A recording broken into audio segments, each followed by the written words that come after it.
ಆತ್ಮೀಯ SSLC ವಿದ್ಯಾರ್ಥಿಗಳೇ, ತಮಗೆಲ್ಲರಿಗೂ ನನ್ನ ಈಸಿ ಮ್ಯಾಥ್ಸ್ ಚಾನಲ್ಗೆ ಸ್ವಾಗತ.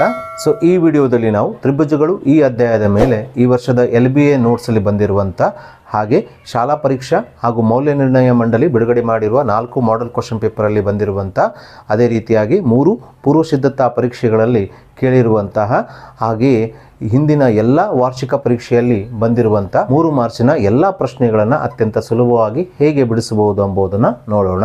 ಸೊ ಹಿಂದಿನ ವಿಡಿಯೋದಲ್ಲಿ ನಾನು ಇದೇ ಅಧ್ಯಾಯದ ಮೇಲೆ 2 ಮಾರ್ಚಿನ ಎಲ್ಲ ಇಂಪಾರ್ಟೆಂಟ್ ಪ್ರಶ್ನೆಗಳನ್ನು ಬಿಡಿಸಿದ್ದೇನೆ. ಆ ವಿಡಿಯೋಗೆ ಸಂಬಂಧಿಸಿದ ಲಿಂಕನ್ನು ನನ್ನ ಡಿಸ್ಕ್ರಿಪ್ಷನ್ ಬಾಕ್ಸ್ನಲ್ಲಿ ನೀಡಿದ್ದೇನೆ. ನೀವು ಆ ಲಿಂಕನ್ನು ಕ್ಲಿಕ್ ಮಾಡಿ ಆ ವಿಡಿಯೋವನ್ನು ನೋಡಬಹುದು. ಸೊ ಮೊದಲಿಗೆ ನಾವು ಈ ವರ್ಷದ LBA ನೋಟ್ಸಲ್ಲಿರುವಂಥ 3 ಮಾರ್ಚಿನ ಒಂದು ಇಂಪಾರ್ಟೆಂಟ್ ಪ್ರಶ್ನೆಯನ್ನು ತೆಗೆದುಕೊಳ್ಳೋಣ. ಪ್ರಶ್ನೆ ಈ ರೀತಿಯಾಗಿದೆ: ತ್ರಿಭುಜ ABCಯಲ್ಲಿ ಕೋನ ADC = ಕೋನ BAC ಆಗುವಂತೆ DU BCಯ ಮೇಲಿನ ಒಂದು ಬಿಂದುವಾಗಿದೆ. ಹಾಗಾದರೆ AC ದ ವರ್ಗ BC × CD ಅಂತ ಸಾಧಿಸಿ ಅಂತ ಹೇಳಿದ್ದಾರೆ.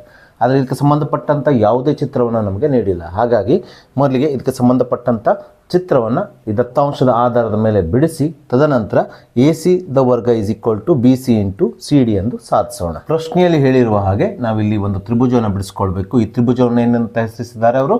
ABC ಅಂತ ಹೆಸರಿಸೋದ್ರಿಂದ ನಾವಿಲ್ಲಿ ತ್ರಿಭುಜ ABC ಅಂದ್ಕೊಂಡು ನಾವು ಬಿಡಿಸಿಕೊಂಡ ತ್ರಿಭುಜವನ್ನು ಹೆಸರಿಸಿಕೊಳ್ಳೋಣ. ತದನಂತರ ಕೋನ ADC = ಕೋನ BAC ಅಂದರೆ ಈ ಕೋನ ಆಗುವಂತೆ DU BCಯ ಮೇಲಿನ ಬಿಂದು ಆಗಿದೆ ಅಂತ ಕೊಟ್ಟಿದ್ದಾರೆ. ಹಾಗಾಗಿ ನಾವಿಲ್ಲಿ BCಯ ಮೇಲೆ ಈ D ಬಿಂದುವನ್ನು ಯಾವ ರೀತಿ ಗುರುತಿಸಬೇಕಂದ್ರೆ, ಈ A ಕೋನ ಎಷ್ಟು ಅಗಲ ಆಗಿದೆಯಲ್ಲ ಅಷ್ಟೇ ಅಗಲ ಆಗಿರುವಂತೆ ಅಂದಾಜಿಗೆ, ಎಕ್ಸಾಕ್ಟ್ ಅಲ್ಲ, ಅಂದಾಜಿಗೆ ಕಾಣಲಿಕ್ಕೆ ಒಂದೇ ರೀತಿ ಕಾಣುವ ಹಾಗೆ ನಾವಿಲ್ಲಿ D ಬಿಂದುವನ್ನು ಅಂದಾಜು ಇಲ್ಲಿ ಸುಮಾರಿಗೆ ಗುರುತಿಸ್ಕೊಂಡು ಈ ADಯನ್ನು ಈ ರೀತಿಯಾಗಿ ಸೇರಿಸಬೇಕು. ಹೀಗೆ ಸೇರಿಸಿದಾಗ ಇಲ್ಲಿ ಕೋನ ADC ಉಂಟಾಯ್ತಲ್ಲ.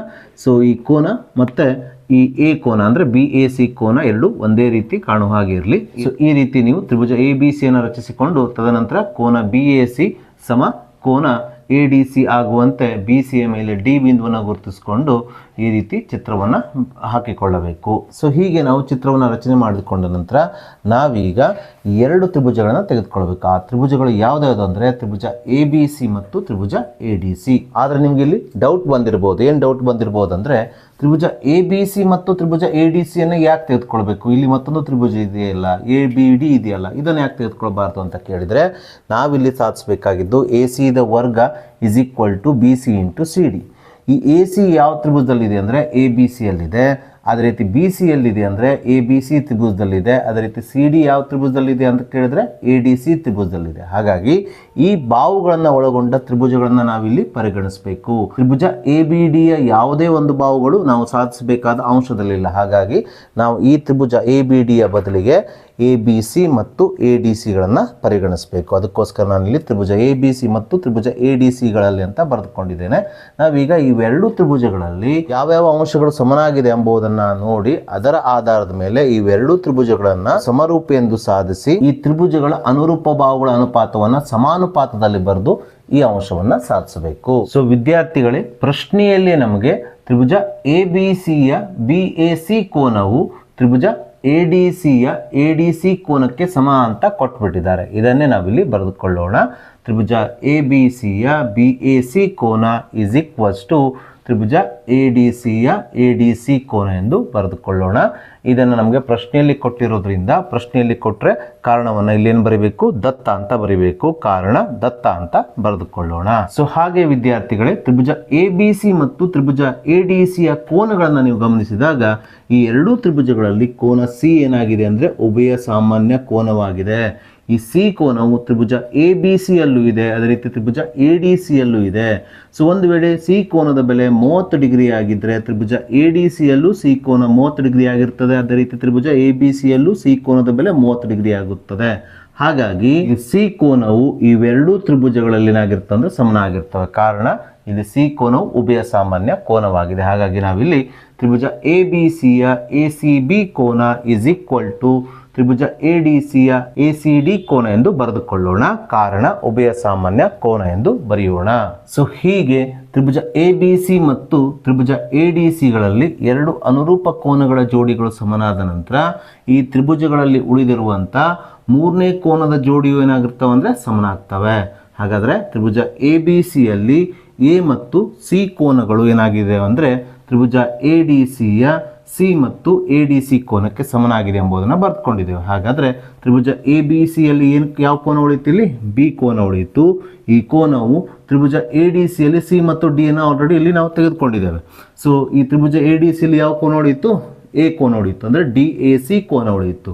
ಹಾಗಾಗಿ ತ್ರಿಭುಜ ಎ ಬಿ ಸಿಯ ಎ ಬಿ ಸಿ ಕೋನ ಈಸ್ ಈಕ್ವಲ್ ಟು ತ್ರಿಭುಜ ಎ ಡಿ ಸಿಯ ಡಿ ಎ ಸಿ ಕೋನಕ್ಕೆ ಸಮ ಎಂದು ಬರೆದುಕೊಳ್ಳೋಣ. ಯಾಕಂದರೆ ಈ ತ್ರಿಭುಜದ ಎರಡು ಕೋನಗಳು ಸಮನಾಗಿರೋದ್ರಿಂದ ಮೂರನೇ ಕೋನವು ತನ್ನಂತಾನೇನಾಗಿರ್ತದೆ ಅಂದರೆ ಸಮನಾಗ್ತವೆ. ಅದನ್ನು ನಾವಿಲ್ಲಿ ಬರೆದುಕೊಳ್ಳೋಣ. ತ್ರಿಭುಜ ಎ ಬಿ ಸಿಯ ಎ ಬಿ ಸಿ ಕೋನ ಈಸ್ ಈಕ್ವಲ್ ಟು ತ್ರಿಭುಜ ಎ ಡಿ ಸಿಯ ಡಿ ಎ ಸಿ ಕೋನ ಅಂತ ಬರೆದುಕೊಳ್ಳೋಣ. ಸೊ ವಿದ್ಯಾರ್ಥಿಗಳೇ, ಯಾವುದೇ ಎರಡು ತ್ರಿಭುಜಗಳಲ್ಲಿ ಎರಡು ಅನುರೂಪ ಕೋನಗಳ ಜೋಡಿಗಳು ಸಮನಾಗಿದ್ದಾಗ ಆ ತ್ರಿಭುಜಗಳು ಕೋನ ನಿರ್ಧಾರಕ ಗುಣದ ಪ್ರಕಾರ ಸಮರೂಪಿ ತ್ರಿಭುಜಗಳಾಗ್ತವೆ. ಸೊ ಇಲ್ಲೂ ಸಹ ತ್ರಿಭುಜ ಎ ಬಿ ಸಿ ಮತ್ತು ತ್ರಿಭುಜ ಎ ಡಿ ಸಿಗಳ ಎರಡು ಅನುರೂಪ ಕೋನಗಳ ಜೋಡಿಗಳು ಸಮನಾಗಿರೋದ್ರಿಂದ ಕೋನ ನಿರ್ಧಾರಕ ಗುಣದ ಪ್ರಕಾರ ತ್ರಿಭುಜ ಎ ಬಿ ಸಿ ಮತ್ತು ತ್ರಿಭುಜ ಎ ಡಿ ಸಿಗಳು ಸಮರೂಪಿ ತ್ರಿಭುಜಗಳಾಗ್ತವೆ. ಅದನ್ನು ನಾವಿಲ್ಲಿ ಬರೆದುಕೊಳ್ಳೋಣ. ಕೋನ ನಿರ್ಧಾರಕ ಗುಣದ ಪ್ರಕಾರ ತ್ರಿಭುಜ ಎ ಬಿ ಸಿ ಸಮರೂಪಿ ಚಿಹ್ನೆನ ಇಲ್ಲಿ ಹಾಕ್ಕೊಳ್ರಿ, ಸಮರೂಪಿ ತ್ರಿಭುಜ ಎ ಡಿ ಸಿ ಅಂತ ಬರೆಯೋಣ. ಆದರೆ ನಾವು ಸಾಧಿಸಬೇಕಾಗಿದ್ದು ಈ ಅಂಶವನ್ನು ಎ ಸಿ ದ ವರ್ಗ is equal to B C into C D ಅನ್ನು. ಇದನ್ನು ಸಾಧಿಸಬೇಕಾದ್ರೆ ನಾವು ಇದರ ಹೆಲ್ಪನ್ನು ಅಥವಾ ಇದರ ಉಪಯೋಗವನ್ನು ತೆಗೆದುಕೊಳ್ಬೇಕು. ಅದೇನೆಂದರೆ ತ್ರಿಭುಜ ಎ ಬಿ ಸಿ ಮತ್ತು ತ್ರಿಭುಜ ಎ ಡಿ ಸಿಗಳು ಇಲ್ಲಿ ಸಮರೂಪ ಆಗಿರೋದ್ರಿಂದ ಯಾವುದೇ ಎರಡು ತ್ರಿಭುಜಗಳು ಸಮರೂಪಿ ಆದ ನಂತರ ಅವುಗಳ ಅನುರೂಪ ಬಾಹುಗಳ ಅನುಪಾತಗಳು ಏನಾಗಿರ್ತವೆ ಅಂದರೆ ಸಮಾನುಪಾತದಲ್ಲಿ ಇರ್ತದೆ. ಅದನ್ನು ನಾವು ಇಲ್ಲಿ ಬಳಸಿಕೊಂಡು ಈ ಅಂಶವನ್ನು ಸಾಧಿಸಬೇಕು. ಸೊ ಇಲ್ಲಿ ತ್ರಿಭುಜ ಎ ಬಿ ಸಿಯಲ್ಲಿ ಯಾವ ಭಾವವನ್ನು ತೆಗೆದುಕೊಳ್ಬೇಕಂದ್ರೆ ಇಲ್ಲಿ ಎ ಬಿ ಬಿ ಸಿ ಮತ್ತು ಎ ಸಿ ಭಾವಗಳಲ್ಲಿ ಯಾವ ಭಾವವನ್ನು ತೆಗೆದುಕೊಳ್ಬೇಕಂದ್ರೆ ನೀವು ಸಾಧಿಸಬೇಕಾದ ಅಂಶವನ್ನು ನೋಡಿದ್ರೆ ಎಡಭಾಗದಲ್ಲಿ ಏನಿದೆ ಎ ಸಿ ಇದೆ. ಹಾಗಾಗಿ ಎ ಸಿ ಭಾವವನ್ನು ಇಲ್ಲಿ ತೆಗೆದುಕೊಳ್ಬೇಕು. ಭಾಗಿಸು. ಸೊ ತ್ರಿಭುಜ ಎ ಡಿ ಸಿಯಲ್ಲಿ ಯಾವ ಭಾವವನ್ನು ತೆಗೆದುಕೊಳ್ಬೇಕಂದ್ರೆ ನೋಡಿ, ತ್ರಿಭುಜ ಎ ಬಿ ಸಿಯಲ್ಲಿ ಚಿಕ್ಕ ಭಾವ ಅಂದರೆ ಎ ಸಿ ಆಯಿತು. ಅದೇ ರೀತಿ ತ್ರಿಭುಜ ಎ ಡಿ ಸಿಯಲ್ಲಿ ಇದಕ್ಕೆ ಅನುರೂಪವಾದ ಭಾವವನ್ನು ತೆಗೆದುಕೊಳ್ಬೇಕಾದ್ರೆ ತ್ರಿಭುಜ ಎ ಡಿ ಸಿಯಲ್ಲಿ ಚಿಕ್ಕ ಭಾವವನ್ನು ಹುಡುಕಬೇಕು. ಯಾವುದಾಗಿದೆ? ಅದು ಸಿ ಡಿ ಆಗಿದೆ. ಭಾಗಿಸು ಸಿ ಡಿ ಅಂತ ಬರೆದುಕೊಳ್ಬೇಕು. ಒಮ್ಮೆ ಚೆಕ್ ಮಾಡಿಕೊಳ್ರಿ. ಈ ಸಿ ಡಿ ಬಲಭಾಗಕ್ಕೆ ಹೋಗಿರ್ತದೆ. ಸೊ ಬಲಭಾಗಕ್ಕೆ ಹೋದಾಗ ಗುಣಿಸು ಸಿ ಡಿ ಆಗ್ತದೆ. ಬಲಭಾಗದಲ್ಲಿ ಸಿ ಡಿ ಇದೆಯಾ? ಹೌದು, ಸಿ ಡಿ ಇದೆ. ಹಾಗಾಗಿ ಈ ಅನುಪಾತ ಸರಿಯಾಗಿದೆ. ಈಸ್ ಈಕ್ವಲ್ಸ್ ಟು ಇಲ್ಲಿ ಛೇದದಲ್ಲಿ ಎ ಸಿಯನ್ನೇ ಬರ್ಕೊಳ್ರಿ. ಯಾಕಂದರೆ ಎ ಸಿ ಮತ್ತು ಎ ಸಿಯನ್ನು ಓರಿ ಗುಣಾಕಾರ ಮಾಡಿದಾಗ ಇಲ್ಲೇನು ಬರ್ಬೇಕು ರೀ? ಎ ಸಿ ದ ವರ್ಗ ಬರಬೇಕು. ಹಾಗಾಗಿ ಛೇದದಲ್ಲಿ ಎ ಸಿಯನ್ನು ಬರ್ಕೊಳ್ರಿ.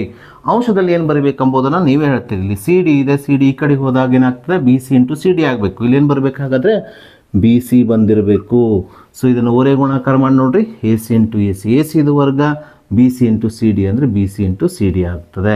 ಸೊ ಅಂದರೆ ತ್ರಿಭುಜ ಎ ಬಿ ಸಿಯ ಬಿ ಸಿ ಬಾವು ತ್ರಿಭುಜ ಎ ಡಿ ಸಿಯ ಎ ಸಿ ಬಾವಿಗೆ ಅನುರೂಪವಾಗಿದೆ. ಹಾಗಾಗಿ ಇವುಗಳ ಅನುಪಾತ. ಸೊ ಹೀಗೆ ನಾವು ಈ ಎರಡೂ ತ್ರಿಭುಜಗಳ ಅನುರೂಪ ಬಾಹುಗಳ ಅನುಪಾತವನ್ನು ಬರೆದಾಗ ಇದು ತ್ರಿಭುಜ ಎ ಬಿ ಸಿಯ ಎ ಸಿ ಬಾವಿಗೆ ತ್ರಿಭುಜ ಎ ಡಿ ಸಿಯ ಸಿ ಡಿ ಬಾವು ಅನುರೂಪವಾಗಿರೋದ್ರಿಂದ ಇವುಗಳ ಅನುಪಾತ ಅಂದರೆ ಎ ಸಿ ಭಾಗಿಸು C D is equal to ತ್ರಿಭುಜ ಎ ಬಿ ಸಿಯ ಬಿ ಸಿ ಬಾವಿಗೆ ತ್ರಿಭುಜ ಎ ಡಿ ಸಿಯ ಎ ಸಿ ಬಾವು ಅನುರೂಪವಾಗಿರೋದ್ರಿಂದ ಇವು ಬಾವುಗಳ ಅನುಪಾತ ಅಂತ ಬರೆದುಕೊಳ್ಬೇಕು. ಒಮ್ಮೆ ಬರೆಯೋದಕ್ಕಿಂತ ಪೂರ್ವದಲ್ಲಿ ಈ ಅಂಶ ಬರ್ತದ ಇಲ್ಲ ಎಂಬುದನ್ನು ಚೆಕ್ ಮಾಡಿ ಬರೆಯಿರಿ.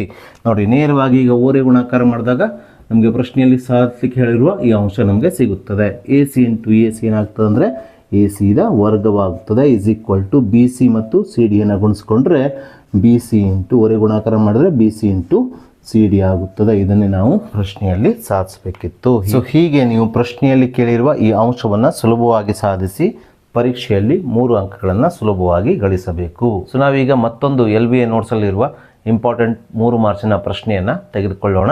ಪ್ರಶ್ನೆ ಈ ರೀತಿಯಾಗಿದೆ. ಚಿತ್ರದಲ್ಲಿ ಇಲ್ಲಿ ನಮಗೊಂದು ಚಿತ್ರವನ್ನು ಕೊಟ್ಟಿದ್ದಾರೆ.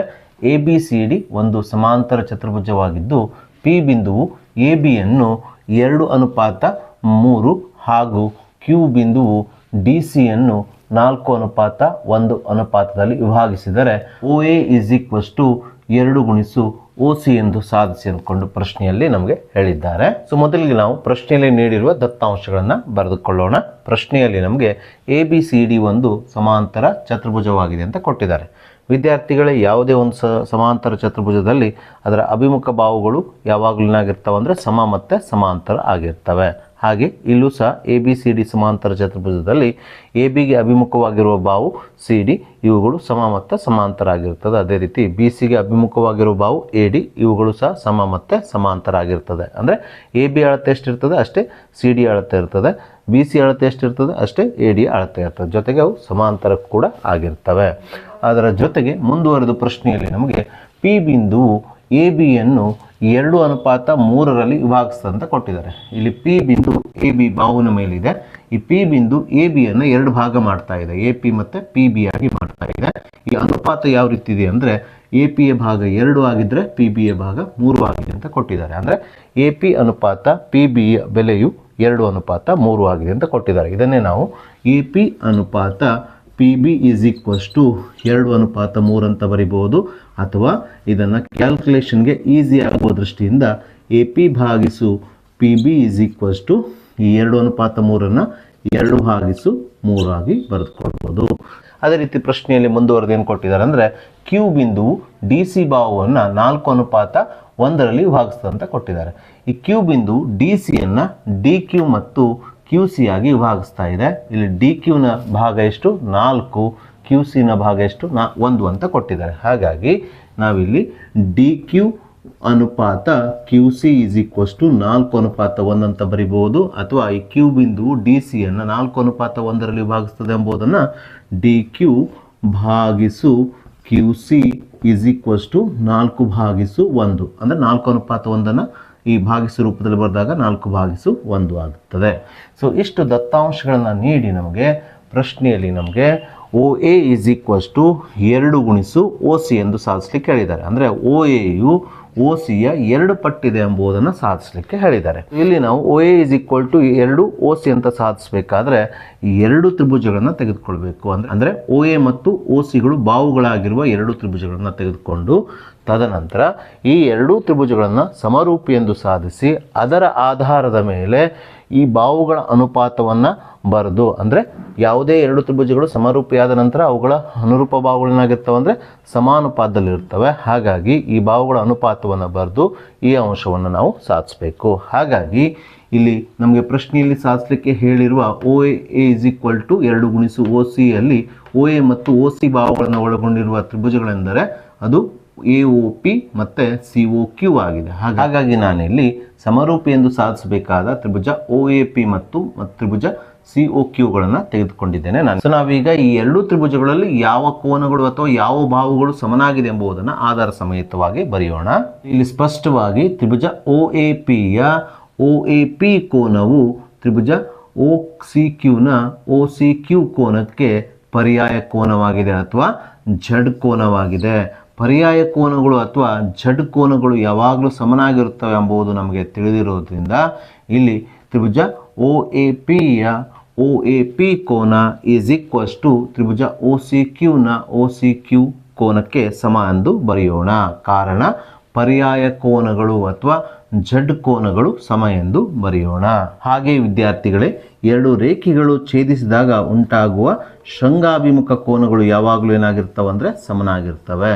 ಸೊ ಇಲ್ಲಿ AB ಮತ್ತು CD ರೇಖೆಗಳು ಛೇದಿಸಿದಾಗ ಉಂಟಾಗುವ ಶೃಂಗಾಭಿಮುಖ ಕೋನಗಳು AOC ಮತ್ತು BOD ಇವುಗಳು ಸಮನಾಗಿರ್ತವೆ. ಅಂದರೆ ಈ AOC ಕೋನದ ಅಳತೆ 80 ಡಿಗ್ರಿ ಇದ್ದರೆ BOD ಕೋನದ ಅಳತೆಯು 80 ಡಿಗ್ರಿ ಇರ್ತದೆ. ಅದೇ ರೀತಿ COB ಮತ್ತು AODಗಳು ಶೃಂಗಾಭಿಮುಖ ಕೋನಗಳಾಗಿವೆ. ಒಂದು ವೇಳೆ BOC ಕೋನದ ಅಳತೆ 100 ಡಿಗ್ರಿ ಇದ್ದರೆ AOD ಕೋನದ ಅಳತೆಯು 100 ಡಿಗ್ರಿ ಇರ್ತವೆ. ಹಾಗಾಗಿ ಶೃಂಗಾಭಿಮುಖ ಕೋನಗಳು ಸಮನಾಗಿರ್ತದೆ.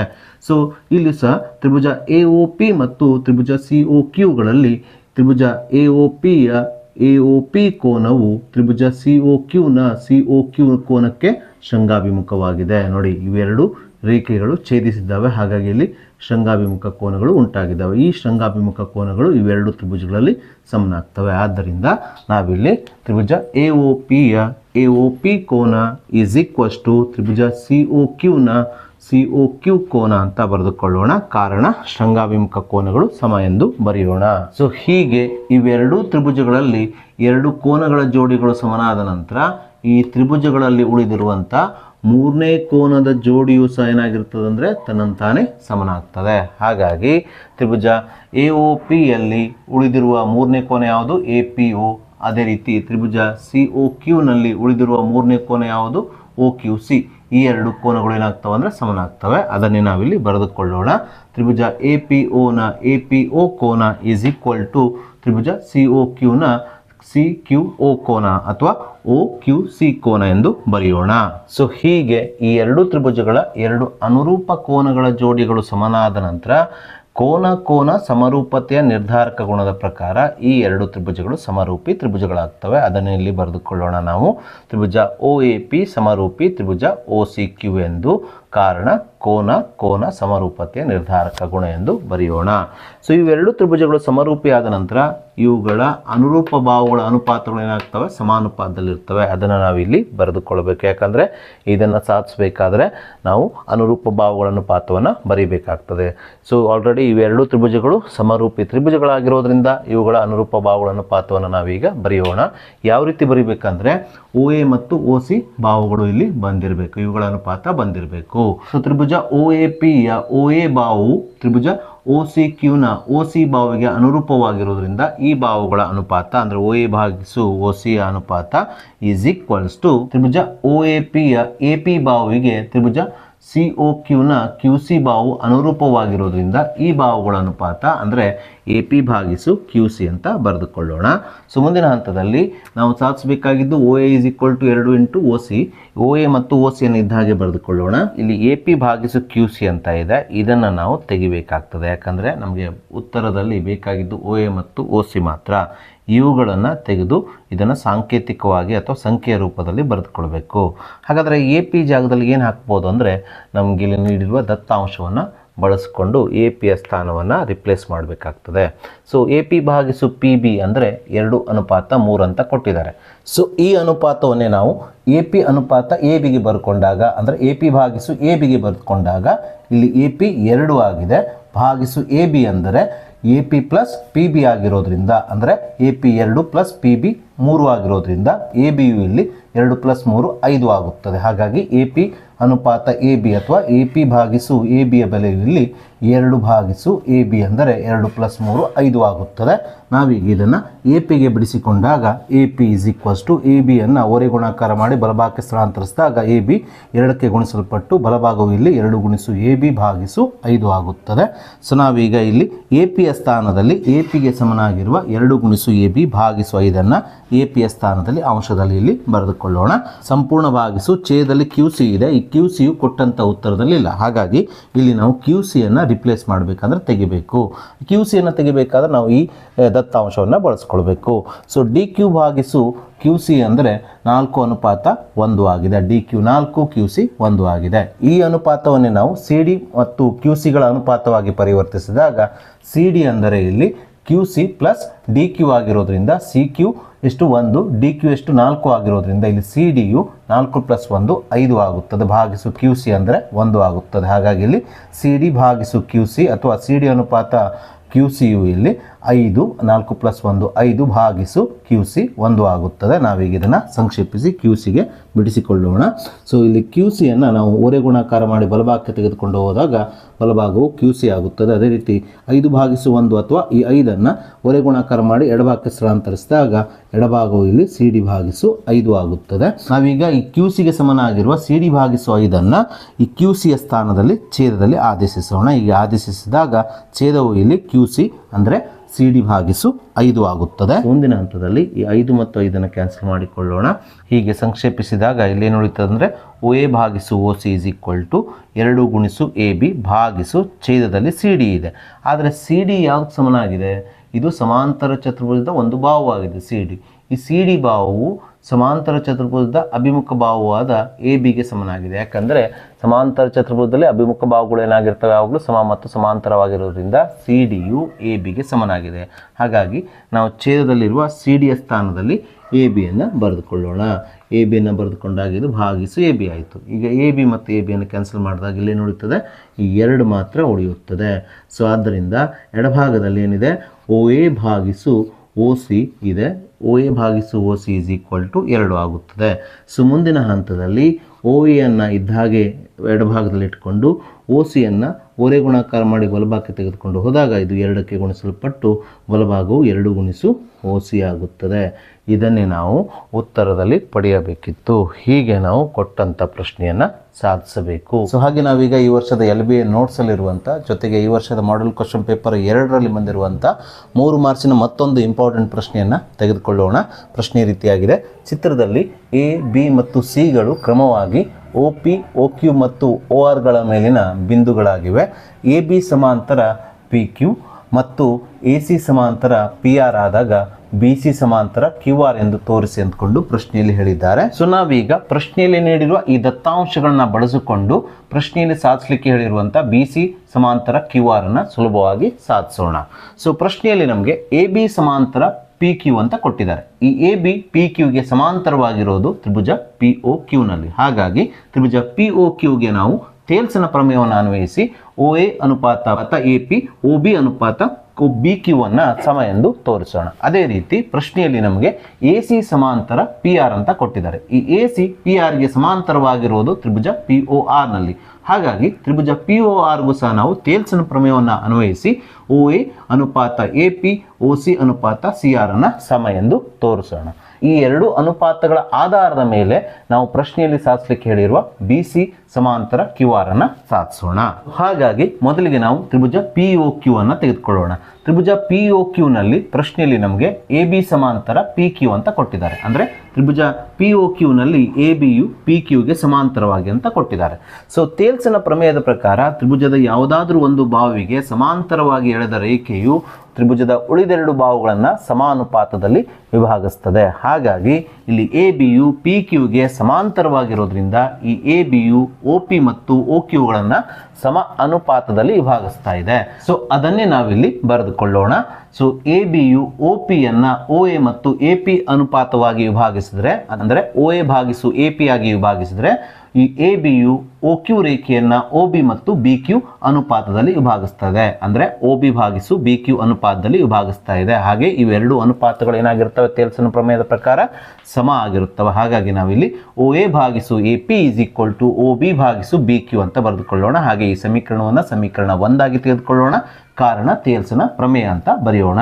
ಸೊ ಇದೇ ರೀತಿ ಪ್ರಶ್ನೆಯಲ್ಲಿ ನಮಗೆ ಎ ಸಿ ಸಮಾಂತರ ಪಿ ಆರ್ ಅಂತ ಕೊಟ್ಟಿರೋದ್ರಿಂದ ಈ ಎ ಸಿಯು ಪಿ ಆರ್ಗೆ ಸಮಾಂತರವಾಗಿರೋದು ತ್ರಿಭುಜ ಪಿ ಒ ಆರ್ನಲ್ಲಿ ಆಗಿರೋದ್ರಿಂದ ನಾವಿಲ್ಲಿ ತ್ರಿಭುಜ ಪಿ ಒ ಆರ್ ಅನ್ನು ತೆಗೆದುಕೊಳ್ಳೋಣ. ತ್ರಿಭುಜ ಪಿ ಒ ಆರ್ನಲ್ಲಿ ಎ ಸಿ ಸಮಾಂತರ ಪಿ ಆರ್ ಎಂದು ಬರೆದುಕೊಳ್ಳೋಣ. ಸೊ ಇಲ್ಲಿ ತ್ರಿಭುಜ ಪಿ ಒ ಆರ್ನಲ್ಲಿ ಎ ಸಿಯು ಪಿ ಆರ್ಗೆ ಸಮಾಂತರವಾಗಿರೋದ್ರಿಂದ ಥೇಲ್ಸನ ಪ್ರಮೇಯದ ಪ್ರಕಾರ ಈ ಎ ಸಿ ರೇಖೆಯು ತ್ರಿಭುಜದ ಬಾಹುಗಳಾದ ಒ ಪಿ ಮತ್ತು ಒ ಸಿಗಳನ್ನು ಸಮಾನುಪಾತದಲ್ಲಿ ವಿಭಾಗಿಸುತ್ತದೆ. ಅಂದರೆ ಈ ಎ ಸಿ ಬಾಹುವು ಒ ಪಿಯನ್ನು ಒ ಎ ಮತ್ತು ಎ ಪಿ ಅನುಪಾತಗಳಾಗಿ ವಿಭಾಗಿಸಿದ್ರೆ ಒ ಆರ್ ಬಾಹುವನ್ನು ಒ ಸಿ ಮತ್ತು ಸಿ ಆರ್ ಅನುಪಾತಗಳಾಗಿ ವಿಭಾಗಿಸ್ತದೆ. ಹಾಗೆ ಇವೆರಡು ಅನುಪಾತಗಳು ಸಮನಾಗಿರುತ್ತವೆ. ಅಂದರೆ ಒ ಎ ಭಾಗಿಸು A P is equal to O C ಭಾಗಿಸು ಸಿ ಆರ್ ಆಗುತ್ತದೆ. ಅದನ್ನು ನಾವಿಲ್ಲಿ ಬರೆದುಕೊಳ್ಳೋಣ. ಹಾಗೆ ಈ ಸಮೀಕರಣವನ್ನು ನಾವೀಗ ಸಮೀಕರಣ 2 ಆಗಿ ಬರೆದುಕೊಳ್ಳೋಣ. ಕಾರಣ ಥೇಲ್ಸನ ಪ್ರಮೇಯ ಅಂತ ಬರೆಯೋಣ. ಈ ಸಮೀಕರಣ 1 ಮತ್ತು ಸಮೀಕರಣ 2ರ ಎಡಭಾಗಗಳನ್ನು ನೀವು ಗಮನಿಸಿದಾಗ ಇವೆರಡೂ ಸಮೀಕರಣಗಳ ಎಡಭಾಗಗಳು ಸಮನಾಗಿದೆ. ನೋಡಿ, ಸಮೀಕರಣ 1ರ ಎಡಭಾಗ ಒ ಎ ಭಾಗಿಸು ಎ ಪಿ ಇದ್ದರೆ ಸಮೀಕರಣ 2ರ ಎಡಭಾಗವು ಸಹ ಒ ಎ ಭಾಗಿಸು ಎ ಪಿ ಇರೋದ್ರಿಂದ ಯಾವುದೇ ಎರಡು ಸಮೀಕರಣಗಳ ಎಡಭಾಗಗಳು ಸಮನಾಗಿದ್ದರೆ ಅದರ ಬಲಭಾಗಗಳು ಸಹ ಸಮನಾಗಿರುತ್ತವೆ. ಹಾಗಾಗಿ ಇವೆರಡು ಸಮೀಕರಣಗಳ ಎಡಭಾಗಗಳು ಸಮನಾಗಿರೋದ್ರಿಂದ ಇವೆರಡು ಸಮೀಕರಣಗಳ ಬಲಭಾಗಗಳು ಸಹ ಏನಾಗ್ತವೆ ಅಂತ ಸಮನಾಗ್ತವೆ. ಅದನ್ನೇ ನಾವಿಲ್ಲಿ ಬರೆದುಕೊಳ್ಳೋಣ. ಸಮೀಕರಣ 1 ಮತ್ತು 2ರಿಂದ ಎರಡು ಸಮೀಕರಣಗಳ ಬಲಭಾಗಗಳು ಸಮ ಎಂದು ಬರೆಯೋಣ. ಅಂದರೆ ಒ ಬಿ ಭಾಗಿಸು B Q is equal to ಎರಡನೇ ಸಮೀಕರಣದ ಬಲಭಾಗ ಒ ಸಿ ಭಾಗಿಸು ಸಿ ಆರ್ ಎಂದು ಬರೆಯೋಣ. ಸೊ ಈ ಅನುಪಾತದಿಂದ ನಮಗೆ ಸ್ಪಷ್ಟವಾಗಿ ತಿಳಿದು ಬರುವುದೇನೆಂದರೆ ತ್ರಿಭುಜ ಒ ಕ್ಯೂ ಆರ್ ನಲ್ಲಿ ಬಿ ಸಿ ರೇಖೆಯು ಒ ಕ್ಯೂ ಬಾಹುವನ್ನು ಒ ಬಿ ಮತ್ತು ಬಿ ಕ್ಯೂ ಅನುಪಾತವಾಗಿ ವಿಭಾಗಿಸಿದರೆ ಒ ಆರ್ ಬಾಹುವನ್ನು ಒ ಸಿ ಮತ್ತು ಸಿ ಆರ್ ಅನುಪಾತಗಳಾಗಿ ವಿಭಾಗಿಸ್ತಾ ಇದೆ. ಹಾಗೆ ಇವೆರಡು ಅನುಪಾತಗಳು ಏನಾಗಿದಾವೆ ಅಂದ್ರೆ ಸಮನಾಗಿದ್ದಾವೆ. ಹಾಗಾಗಿ ನಾವಿಲ್ಲಿ ಥೇಲ್ಸನ ಉಪಪ್ರಮೇಯವನ್ನ ನೆನಪು ಮಾಡಿಕೊಳ್ಬೇಕು. ಥೇಲ್ಸನ ಉಪಪ್ರಮೇಯ ಏನು ಹೇಳ್ತದಂದ್ರೆ ತ್ರಿಭುಜದ ಯಾವುದೇ ಎರಡು ಬಾಹುಗಳನ್ನು ಸಮಾನುಪಾತದಲ್ಲಿ ವಿಭಾಗಿಸುವ ರೇಖೆಯು ತ್ರಿಭುಜದ ಮೂರನೇ ಬಾಹುಗೆ ಏನಾಗಿರ್ತದೆ ಅಂದರೆ ಸಮಾಂತರವಾಗಿರ್ತದೆ ಅಂತ ಹೇಳ್ತದೆ. ಹಾಗಾಗಿ ಥೇಲ್ಸನ ಉಪಪ್ರಮೇಯದ ಪ್ರಕಾರ ತ್ರಿಭುಜ ಒ ಕ್ಯೂ ಆರ್ನಲ್ಲಿ ಬಿ ಸಿಯು ಒ ಕ್ಯೂ ಬಾಹುವನ್ನು ಒ ಬಿ ಮತ್ತು ಬಿ ಕ್ಯೂ ಅನುಪಾತವಾಗಿ OR ಬಾಹುವನ್ನು OC ಮತ್ತು CR ಅನುಪಾತಗಳಾಗಿ ವಿಭಾಗಿಸಿ ಇವೆರಡು ಅನುಪಾತಗಳನ್ನ ಸಮಗೊಳಿಸ್ತಾ ಇದೆ. ಹಾಗಾಗಿ ಇಲ್ಲಿ BCಯು QR ಏನಾಗಿರುತ್ತೆ ಅಂದರೆ ಥೇಲ್ಸನ ಉಪಪ್ರಮೇಯದ ಪ್ರಕಾರ ಸಮಾಂತರವಾಗಿರುತ್ತದೆ. ಸೊ ಆದ್ದರಿಂದ ನಾವಿಲ್ಲಿ BC ಸಮಾಂತರ QR ಎಂದು ಬರೆದುಕೊಳ್ಳೋಣ. ಕಾರಣ ಥೇಲ್ಸನ ಉಪಪ್ರಮೇಯ ಅಂತ ಬರೆಯೋಣ.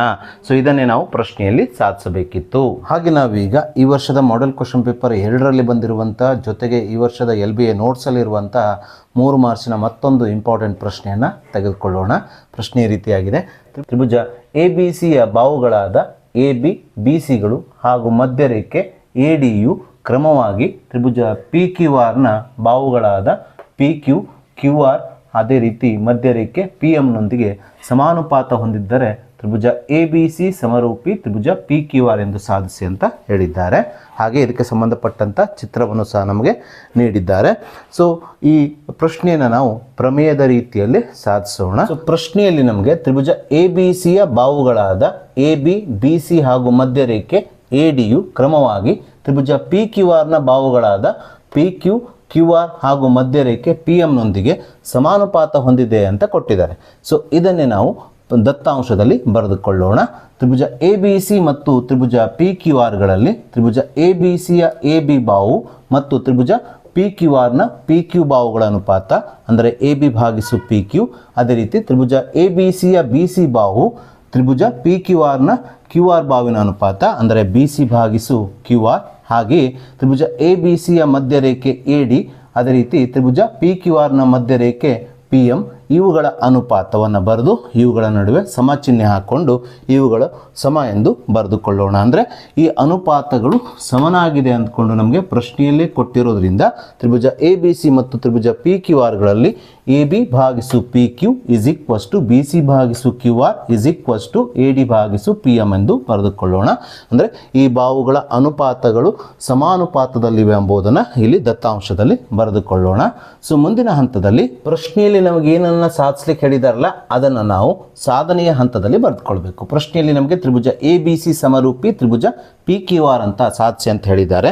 ಹಾಗಾಗಿ ಸಾಧನೆಯ ಹಂತದಲ್ಲಿ ನಾವು ತ್ರಿಭುಜ ABC ಸಮರೂಪಿ ತ್ರಿಭುಜ PQR ಎಂದು ಬರೆದುಕೊಳ್ಳೋಣ. ಇದನ್ನೇ ನಾವು ಸಾಧನೆಯಲ್ಲಿ ಸಾಧಿಸಬೇಕು. ಸೊ ಸಾಧನೆ ಹಂತದಲ್ಲಿ ನಾವೇನು ಮಾಡಬೇಕಂದ್ರೆ ದತ್ತಾಂಶದಲ್ಲಿರುವ ಈ ಅನುಪಾತವನ್ನು ಇದ್ದ ಹಾಗೆ ಬರೆದುಕೊಳ್ಬೇಕು. ಅಂದರೆ AB ಭಾಗಿಸು PQ ಅದೇ ರೀತಿ AD ಭಾಗಿಸು PM ಅನ್ನು ಕೊನೆಯಲ್ಲಿರುವ ಅನುಪಾತಗಳನ್ನು ಇದ್ದ ಹಾಗೆ ಬರೆದುಕೊಂಡು ಮಧ್ಯದಲ್ಲಿರುವ ಅನುಪಾತ BC ಭಾಗಿಸು QRನ ಅಂಶಕ್ಕೂ ಮತ್ತು ಛೇದಕ್ಕೂ 1/2ರಿಂದ ಗುಣಿಸ್ಕೊಳ್ಬೇಕು. ಅಂದರೆ ಅಂಶಕ್ಕೂ 1/2ರಿಂದ ಅದೇ ರೀತಿ ಛೇದದಲ್ಲಿರುವ QRಗೂ 1/2ರಿಂದ ಗುಣಿಸ್ಕೊಳ್ಬೇಕು. ಸೊ ಮುಂದಿನ ಹಂತದಲ್ಲಿ ಈ AB ಭಾಗಿಸು PQನ ಅನುಪಾತ ಅದೇ ರೀತಿ AD ಭಾಗಿಸು PMನ ಅನುಪಾತವನ್ನು ಇದ್ದ ಹಾಗೆ ಬರೆದುಕೊಳ್ಳೋಣ. ಆದರೆ ಇಲ್ಲಿರುವಂತಹ ಅರ್ಧ ಗುಣಿಸು BCಯ ಸ್ಥಾನದಲ್ಲಿ ನಾವೇನು ಬರೆದುಕೊಳ್ಬೋದು ಅಂದರೆ BDಯನ್ನು ಬರೆದುಕೊಳ್ಬೋದು. ಯಾಕಂದರೆ ಪ್ರಶ್ನೆಯಲ್ಲಿ ಹೇಳಿದ ಹಾಗೆ ADಯು ತ್ರಿಭುಜ ABCಯಲ್ಲಿ ಮಧ್ಯರೇಖೆಯಾಗಿರೋದ್ರಿಂದ ಈ AD ರೇಖೆಯು BCಯನ್ನು 2 ಸಮನಾದ ಭಾಗಗಳಾಗಿ ವಿಭಾಗಿಸ್ತದೆ. ಅಂದರೆ BCಯ ಉದ್ದ 4 ಸೆಂಟಿಮೀಟರ್ ಇದ್ದರೆ BDಯ ಉದ್ದ 2 ಸೆಂಟಿಮೀಟರ್ ಮತ್ತು DCಯ ಉದ್ದ 2 ಸೆಂಟಿಮೀಟರ್ ಆಗಿರುತ್ತದೆ. ಹಾಗಾಗಿ ಇಲ್ಲಿ BCಯ ಅರ್ಧ BDನೂ ಆಗ್ತದೆ ಅದೇ ರೀತಿ DCನೂ ಆಗ್ತದೆ. ಹಾಗಾಗಿ ನಾನಿಲ್ಲಿ ಅರ್ಧ BCಯ ಸ್ಥಾನದಲ್ಲಿ BDಯನ್ನು ಬರೆದುಕೊಂಡಿದ್ದೇನೆ. ಅದೇ ರೀತಿ ಇಲ್ಲಿ ಛೇದದಲ್ಲಿ ಅರ್ಧ QR ಅಂತ ಇದೆ.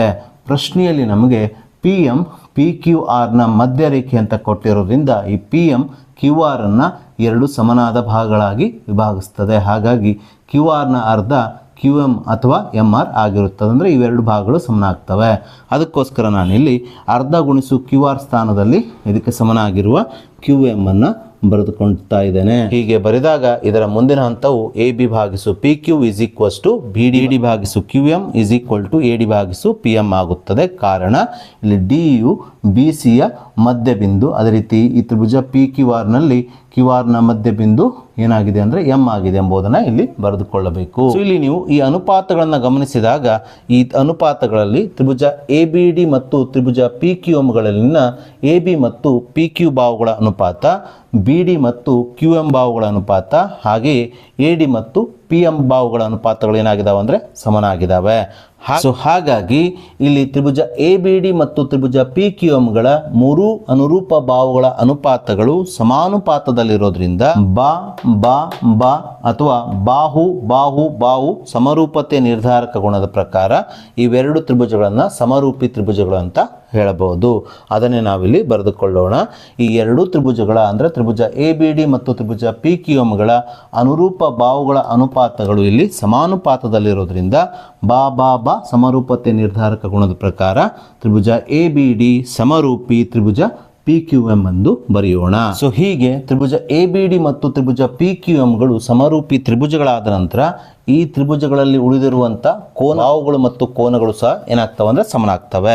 ಸೊ ಹಾಗಾಗಿ ತ್ರಿಭುಜ ಎ ಬಿ ಡಿಯ ಎ ಬಿ ಡಿ ಕೋನವು ತ್ರಿಭುಜ ಪಿ ಕ್ಯೂ ಎಂನ ಅನುರೂಪವಾದ ಪಿ ಕ್ಯೂ ಎಂ ಕೋನಕ್ಕೆ ಇಲ್ಲಿ ಸಮನಾಗ್ತವೆ. ಅದನ್ನೇ ನಾವಿಲ್ಲಿ ಬರೆದುಕೊಳ್ಳೋಣ.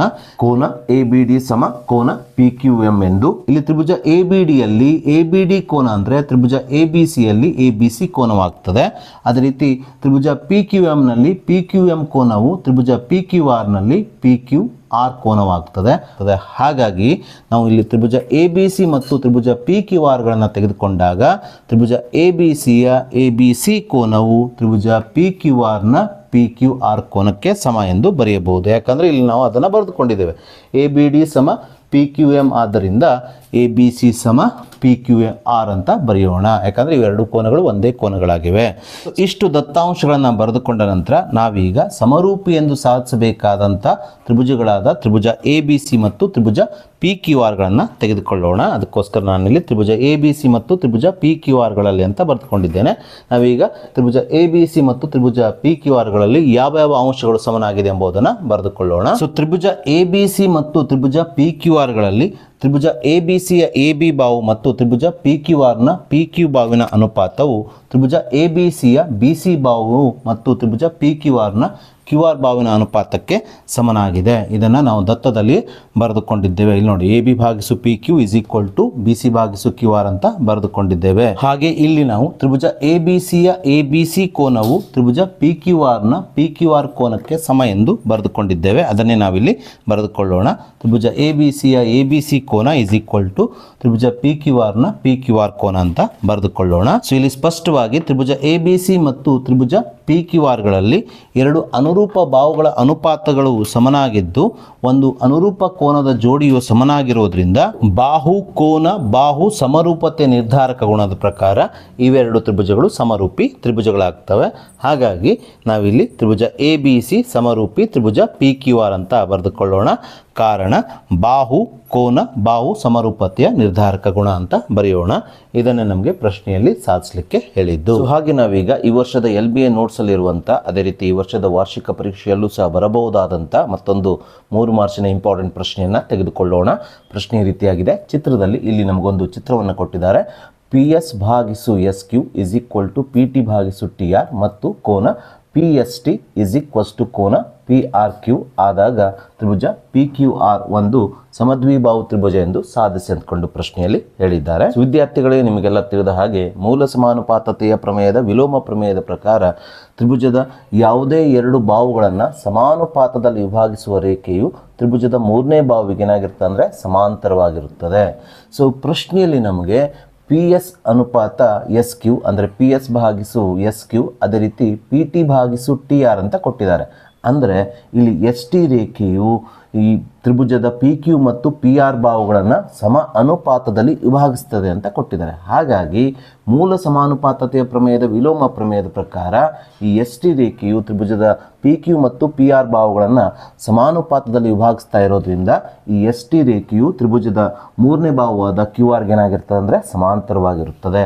ಅದನ್ನೇ ನಾವಿಲ್ಲಿ ಬರೆದುಕೊಳ್ಳೋಣ. PS ಭಾಗಿಸು SQ is equals to PT ಭಾಗಿಸು TR ಆಗಿರೋದ್ರಿಂದ ಇಲ್ಲಿ STಯು ತ್ರಿಭುಜದ ಮೂರನೇ ಬಾಹು QRಗೆ ಸಮಾಂತರವಾಗಿರುತ್ತದೆ ಎಂದು. ಕಾರಣ ಮೂಲ ಸಮಾನುಪಾತತೆಯ ಪ್ರಮೇಯದ ವಿಲೋಮ ಪ್ರಮೇಯ ಎಂದು ಬರೆಯೋಣ. ಸೊ ಇಲ್ಲಿ STಯು QRಗೆ ಸಮಾಂತರವಾಗಿರೋದ್ರಿಂದ ಇವುಗಳಿಂದ ಏರ್ಪಟ್ಟ ಅನುರೂಪ ಕೋನಗಳು ಏನಾಗ್ತವೆ ಅಂದರೆ ಸಮನಾಗ್ತವೆ. ಅಂದರೆ ಅನುರೂಪ ಕೋನಗಳಾದ PST ಮತ್ತು PQRಗಳು ಏನಾಗ್ತವೆ ಸಮನಾಗ್ತವೆ. ಆದ್ದರಿಂದ ನಾವಿಲ್ಲಿ ಕೋನ PST ಈಸ್ ಈಕ್ವಲ್ಸ್ ಟು ಕೋನ PQR ಎಂದು ಬರೆದುಕೊಳ್ಳೋಣ. ಕಾರಣ ಅನುರೂಪ ಕೋನಗಳು ಎಂದು ಬರೆಯೋಣ. ಸೊ ಹಾಗೆ ಪ್ರಶ್ನೆಯಲ್ಲಿ ನಮಗೆ ಕೋನ PST ಈಸ್ ಈಕ್ವಲ್ಸ್ ಟು ಕೋನ PRQ ಅಂತೂ ಕೊಟ್ಟಿದ್ದಾರೆ. ಇದನ್ನೇ ನಾವಿಲ್ಲಿ ಬರೆದುಕೊಳ್ಳೋಣ. ಕೋನ PST ಈಸ್ ಈಕ್ವಲ್ ಟು ಕೋನ PRQ. ಕಾರಣ ಇದನ್ನ ಪ್ರಶ್ನೆಯಲ್ಲಿ ಕೊಟ್ಟಿರೋದ್ರಿಂದ ದತ್ತ ಅಂತ ಬರೆಯೋಣ. ನಾವೀಗ ಈ ಎರಡು ಸಮೀಕರಣಗಳನ್ನ ಗಮನಿಸಿದಾಗ ಈ ಎರಡು ಸಮೀಕರಣಗಳ ಎಡಭಾಗದಲ್ಲಿ ಏನಿದೆ ಅಂದ್ರೆ ಕೋನ PST ಅಂತ ಇದೆ. ಹಾಗಾಗಿ ಈ ಎರಡು ಸಮೀಕರಣಗಳ ಎಡಭಾಗಗಳು ಸಮನಾಗಿವೆ. ಅಂದ್ರೆ ಈ ಎರಡು ಸಮೀಕರಣಗಳ ಎಡಭಾಗಗಳ ಕೋನಗಳು ಸಮನಾಗಿವೆ. ಹಾಗಾಗಿ ಈ ಎರಡು ಸಮೀಕರಣಗಳ ಬಲಭಾಗಗಳ ಕೋನಗಳು ಏನಾಗ್ತವೆ ಅಂದ್ರೆ ಸಮನಾಗ್ತವೆ. ಫಾರ್ ಎಕ್ಸಾಂಪಲ್ ಎ ನ ಬೆಲೆ 2, ಬಿ ನ ಬೆಲೆ 2 ಆಗಿದ್ದಾಗ A is equals to B ಆಗ್ತದೆ. ಸೊ ಹಾಗಾಗಿ ಈ ಎರಡು ಸಮೀಕರಣಗಳ ಎಡಭಾಗಗಳು ಸಮನಾಗಿರೋದ್ರಿಂದ ಈ ಎರಡು ಸಮೀಕರಣಗಳ ಬಲಭಾಗಗಳು ಸಮ ಎಂದು ಇಲ್ಲಿ ನಾವು ಬರೆಯೋಣ. ಅಂದ್ರೆ ಮೊದಲನೇ ಸಮೀಕರಣದ ಬಲಭಾಗ ಕೋನ PQR ಇಸ್ ಈಕ್ವಲ್ ಟು ಎರಡನೇ ಸಮೀಕರಣದ ಬಲಭಾಗ ಕೋನ PRQ ಎಂದು ಬರೆಯೋಣ. ಸೊ ನಾವಿಲ್ಲಿ ಬರೆದದ್ದು ತ್ರಿಭುಜ PQR ನಲ್ಲಿ ಕೋನ PQR ಸಮ ಕೋನ PRQ ಎಂದು. ಅಂದ್ರೆ ತ್ರಿಭುಜ PQR ನಲ್ಲಿರುವ Q ಕೋನ ಮತ್ತು R ಕೋನಗಳು ಸಮ ಎಂದು ಬರೆದಿದ್ದೇವೆ. ಸೊ ವಿದ್ಯಾರ್ಥಿಗಳೇ, ಯಾವುದೇ ಒಂದು ತ್ರಿಭುಜದಲ್ಲಿ ಎರಡು ಕೋನಗಳು ಸಮನಾಗಿದ್ದರೆ ಅದು ಸಮದ್ವಿಬಾಹು ತ್ರಿಭುಜವಾಗಿರುತ್ತದೆ ಎಂಬುದು ನಿಮಗೆ ತಿಳಿದಿದೆ. ಹಾಗೆಯೇ ಆ ಎರಡು ಕೋನಗಳಿಗೆ ಅಭಿಮುಖವಾಗಿರುವ ಅಂದರೆ ಆ ಎರಡು ಸಮನಾದ ಕೋನಗಳಿಗೆ ಅಭಿಮುಖವಾಗಿರುವ ಬಾಹುಗಳು ಸಹ ಏನಾಗಿರ್ತವೆ ಅಂದರೆ ಸಮನಾಗಿರ್ತವೆ. ಹಾಗಾಗಿ ತ್ರಿಭುಜ PQR ನಲ್ಲಿ ಕೋನ Q ಮತ್ತು ಕೋನ R ಅಥವಾ ತ್ರಿಕೋನ PQR ಮತ್ತು ಕೋನ PRQಗಳು ಸಮನಾಗಿರೋದ್ರಿಂದ ಈ ಸಮನಾದ ಕೋನಗಳಿಗೆ ಅಭಿಮುಖವಾಗಿರುವ ಅಥವಾ ಎದುರಿರುವ ಬಾಹುಗಳು ಏನಾಗಿರ್ತವೆ ಅಂದರೆ ಸಮನಾಗಿರ್ತವೆ. ಹಾಗಾಗಿ ಕೋನ Qಗೆ ಅಭಿಮುಖವಾಗಿರುವ ಬಾಹು PR, ಹಾಗೆ ಕೋನ Rಗೆ ಅಭಿಮುಖ ಅಥವಾ ಎದುರಿರುವ ಬಾಹು ಯಾವುದು? ತ್ರಿಭುಜ PQR ನಲ್ಲಿ PQ. ಇವೆರಡು ಬಾಹುಗಳು ಏನಾಗ್ತವೆ ಅಂದರೆ ಸಮನಾಗ್ತವೆ. ಸೊ ಆದ್ದರಿಂದ ತ್ರಿಭುಜ PQR ನಲ್ಲಿ PQ ಮತ್ತು PR ಬಾಹುಗಳು ಸಮನಾಗಿವೆ. ಸೊ ಯಾವುದೇ ಒಂದು ತ್ರಿಭುಜದಲ್ಲಿ ಎರಡು ಬಾಹುಗಳು ಸಮನಾಗಿದ್ದರೆ ಅದನ್ನು ಸಮದ್ವಿಬಾಹು ತ್ರಿಭುಜ ಅಂತ ಕರೀತಾರೆ. ಹಾಗಾಗಿ ಇಲ್ಲಿ ತ್ರಿಭುಜ PQR ನಲ್ಲಿ PQ ಮತ್ತು PR ಬಾಹುಗಳು ಸಮನಾಗಿರೋದ್ರಿಂದ ಇಲ್ಲಿ ತ್ರಿಭುಜ PQR ಒಂದು ಏನಾಗ್ತದೆ ಅಂದರೆ ಸಮದ್ವಿಬಾಹು ತ್ರಿಭುಜವಾಗುತ್ತದೆ. ಇದನ್ನೇ ನಮಗೆ ಪ್ರಶ್ನೆಯಲ್ಲಿ ಸಾಧಿಸಲಿಕ್ಕೆ ಹೇಳಿದ್ದು. ಸೊ ಹಾಗೆ ನಾವೀಗ ಈ ವರ್ಷದ ರಾಜ್ಯ ಮಟ್ಟದ ಪೂರ್ವ ಸಿದ್ಧತಾ ಪರೀಕ್ಷೆ 2 ಅಥವಾ ಪ್ರಿಪರೇಟರಿ ಎಕ್ಸಾಮ್ 2ದಲ್ಲಿ ಬಂದಿರುವಂಥ ಹಾಗೆಯೇ ಈ ವರ್ಷದ ಮಾಡೆಲ್ ಕ್ವಶನ್ ಪೇಪರ್ 3ರಲ್ಲಿ ಇರುವಂಥ ಒಂದು 3 ಮಾರ್ಕ್ಸಿನ ಇಂಪಾರ್ಟೆಂಟ್ ಪ್ರಶ್ನೆಯನ್ನು ತೆಗೆದುಕೊಳ್ಳೋಣ. ಪ್ರಶ್ನೆ ಈ ರೀತಿಯಾಗಿದೆ. ABCD ಒಂದು ಸಮಾಂತರ ಚತುರ್ಭುಜ. BCಯ ಮೇಲೆ ಈ ಒಂದು ಬಿಂದು ಕರ್ಣ BDಯು A ಮತ್ತು Eಗಳನ್ನು ಸೇರಿಸುವ ರೇಖೆಯನ್ನು F ನಲ್ಲಿ ಛೇದಿಸುತ್ತದೆ. ಹಾಗಾದರೆ DF into EF is equal to FB into FA ಎಂದು ಸಾಧಿಸಿ ಅಂದ್ಕೊಂಡು ಪ್ರಶ್ನೆಯಲ್ಲಿ ಕೇಳಿದ್ದಾರೆ. ಆದರೆ ಈ ಪ್ರಶ್ನೆಗೆ ಸಂಬಂಧಪಟ್ಟಂಥ ಯಾವುದೇ ಚಿತ್ರವನ್ನು ನೀಡಿಲ್ಲ. ಈ ಪ್ರಶ್ನೆಯನ್ನು ಬಿಡಿಸಲು ನಮಗೆ ಚಿತ್ರದ ಅಗತ್ಯ ಇದೆ. ಚಿತ್ರವನ್ನು ಬಿಡಿಸದೆ ನೀವು ಉತ್ತರವನ್ನು ಬರೆಯೋ ಹಾಗಿಲ್ಲ. ಚಿತ್ರ ಇಲ್ಲದಿದ್ದರೆ ನಿಮಗೆ ಮಾರ್ಕ್ಸನ್ನು ನೀಡಲಾಗುವುದಿಲ್ಲ, ಅಂದರೆ 0 ಮಾರ್ಕ್ಸನ್ನು ನೀಡಲಾಗ್ತದೆ. ಹಾಗಾಗಿ ಮೊದಲಿಗೆ ನಾವು ಪ್ರಶ್ನೆಯಲ್ಲಿ ನೀಡಿರುವ ದತ್ತಾಂಶದ ಆಧಾರದ ಮೇಲೆ ಚಿತ್ರವನ್ನು ಬಿಡಿಸಿಕೊಳ್ಳೋಣ. ಸೊ ಪ್ರಶ್ನೆಯಲ್ಲಿ ನೀಡಿದ ಹಾಗೆ ನಾವಿಲ್ಲಿ ABCD ಸಮಾಂತರ ಚತುರ್ಭುಜವನ್ನು ರಚಿಸಿಕೊಳ್ಳೋಣ. ತದನಂತರ ಪ್ರಶ್ನೆಯಲ್ಲಿ ನಮಗೆ BCಯ ಮೇಲೆ ಈ ಒಂದು ಬಿಂದು ಅಂತ ಹೇಳಿದ್ದಾರೆ. ಹಾಗಾಗಿ BCಯ ಮೇಲೆ ನಾವು ಒಂದು ಬಿಂದುವನ್ನು ಗುರುತಿಸಿ ಇದನ್ನು E ಅಂತ ಗುರುತಿಸೋಣ. ಹಾಗೆ ಕರ್ಣ BD ಅಂತ ಹೇಳಿದ್ದಾರೆ. ಕರ್ಣ BDಯನ್ನು ನಾವು ಎಳೆದುಕೊಳ್ಳೋಣ. ತದನಂತರ ಈ ಕರ್ಣ BDಯು A ಮತ್ತು Eಗಳನ್ನು ಸೇರಿಸುವ ರೇಖೆ ಅಂತ ಹೇಳಿದ್ದಾರೆ. ಇಲ್ಲಿ A ಇಲ್ಲಿದೆ, ಇಲ್ಲಿದೆ, BCಯ ಮೇಲಿದೆ. A ಮತ್ತು Eಗಳನ್ನು ಸೇರಿಸಿದಾಗ ನಮಗೆ AE ರೇಖೆ ಸಿಗುತ್ತದೆ. ಈ ಕರ್ಣ BD A ಮತ್ತು E ಬಿಂದುಗಳನ್ನು ಸೇರಿಸುವ ರೇಖೆಯನ್ನು ಯಾವ ಬಿಂದುವಿನಲ್ಲಿ ಛೇದಿಸ್ತಾ ಇದೆ? ಈ ಬಿಂದುವಿನಲ್ಲಿ ಛೇದಿಸ್ತಾ ಇದೆ. ಈ ಬಿಂದುವನ್ನು ಏನಂತ ಕೊಟ್ಟಿದ್ದಾರೆ? F ಅಂತ ಕೊಟ್ಟಿದ್ದಾರೆ. ಸೊ ಹೀಗೆ ನಾವು ನೀಡಿರುವ ದತ್ತಾಂಶದ ಆಧಾರದ ಮೇಲೆ ಚಿತ್ರವನ್ನು ರಚಿಸಿಕೊಳ್ಳಬೇಕು. ತದನಂತರ ಈ ಚಿತ್ರದ ಆಧಾರದ ಮೇಲೆ ಪ್ರಶ್ನೆಯಲ್ಲಿ ಸಾಧಿಸಲಿಕ್ಕೆ ಹೇಳಿರುವಂಥ DF into EF is equal to FB into FA ಅನ್ನು ಸಾಧಿಸಬೇಕು. ಸೊ ವಿದ್ಯಾರ್ಥಿಗಳೇ, ಪ್ರಶ್ನೆಯಲ್ಲಿ ನಮಗೆ ಸಾಧಿಸಲಿಕ್ಕೆ ಹೇಳಿರುವ DF into EF is equal to FB into FA ಇದನ್ನು ಸಾಧಿಸಬೇಕಾದ್ರೆ ನಾವಿಲ್ಲಿ ತೆಗೆದುಕೊಳ್ಳಬೇಕಾದ ತ್ರಿಭುಜಗಳೆಂದರೆ ಇವುಗಳನ್ನು ಬಾಹುಗಳನ್ನಾಗಿ ಹೊಂದಿರುವ ತ್ರಿಭುಜಗಳು. ಅವುಗಳೆಂದರೆ AFD ಮತ್ತು BFD ಆಗಿದೆ. ಏಕೆಂದರೆ DF, EF ಅದೇ ರೀತಿ FB ಮತ್ತು FAಗಳು ಇವೆರಡು ತ್ರಿಭುಜಗಳಲ್ಲಿವೆ. ಹಾಗಾಗಿ ನಾನಿಲ್ಲಿ AFD ಮತ್ತು BFD ತ್ರಿಭುಜಗಳನ್ನು ತೆಗೆದುಕೊಳ್ತಾ ಇದ್ದೇನೆ. ತದನಂತರ ಇವೆರಡು ತ್ರಿಭುಜಗಳಲ್ಲಿ ಯಾವ್ಯಾವ ಅಂಶಗಳು ಸಮನಾಗಿದೆ ಎಂಬುದನ್ನು ಆಧಾರ ಸಮೇತವಾಗಿ ಬರೆದು ಇವೆರಡು ತ್ರಿಭುಜಗಳನ್ನು ಸಮರೂಪಿ ಎಂದು ಸಾಧಿಸಿ ತದನಂತರ ಇವೆರಡು ತ್ರಿಭುಜಗಳ ಅನುರೂಪ ಬಾಹುಗಳನ್ನು ಸಮಾನುಪಾತದಲ್ಲಿ ಬರೆದು ಪ್ರಶ್ನೆಯಲ್ಲಿ ಸಾಧಿಸಲಿಕ್ಕೆ ಹೇಳಿರುವಂಥ ಈ ಅಂಶವನ್ನು ಸಾಧಿಸುತ್ತೇನೆ.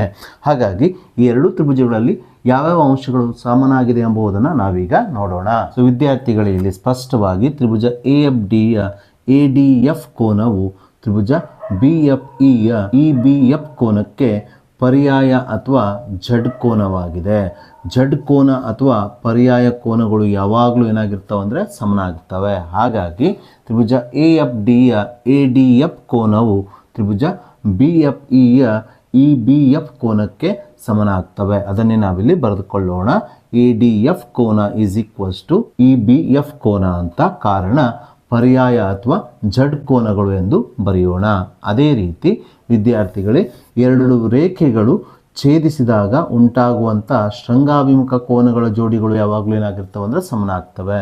ಇಲ್ಲೂ ಸಹ BD ಮತ್ತು AE ರೇಖೆಗಳು F ಬಿಂದುವಿನಲ್ಲಿ ಛೇದಿಸ್ತಾ ಇರೋದ್ರಿಂದ ಇಲ್ಲಿ ಉಂಟಾಗುವಂಥ ಶೃಂಗಾಭಿಮುಖ ಕೋನಗಳ ಜೋಡಿಗಳಾದ AFD ಮತ್ತು BFE ಕೋನಗಳು ಏನಾಗ್ತವೆ ಅಂದರೆ ಸಮನಾಗ್ತವೆ. ಯಾಕಂದರೆ ಇವೆರಡು ಶೃಂಗಾಭಿಮುಖ ಕೋನಗಳಾಗಿವೆ. ಹಾಗಾಗಿ ನಾವಿಲ್ಲಿ ತ್ರಿಭುಜ AFDಯ AFD ಕೋನ ಈಸ್ ಈಕ್ವಲ್ಸ್ ಟು ತ್ರಿಭುಜ BFEಯ BFE ಕೋನ ಎಂದು ಬರೆಯೋಣ. ಕಾರಣ ಇವು ಶೃಂಗಾಭಿಮುಖ ಕೋನಗಳಾಗಿವೆ ಅಂತ ಬರೆಯೋಣ. ಸೊ ಹೀಗೆ ತ್ರಿಭುಜ AFD ಮತ್ತು ತ್ರಿಭುಜ BFEಗಳಲ್ಲಿ ಎರಡು ಕೋನಗಳು ಸಮನಾಗಿರೋದ್ರಿಂದ ಕೋನ ಸಮರೂಪತೆ ನಿರ್ಧಾರಕ ಗುಣದ ಪ್ರಕಾರ ಈ ಎರಡು ತ್ರಿಭುಜಗಳು ಏನಾಗ್ತವೆ ಅಂದರೆ ಸಮರೂಪಿ ತ್ರಿಭುಜಗಳಾಗ್ತವೆ.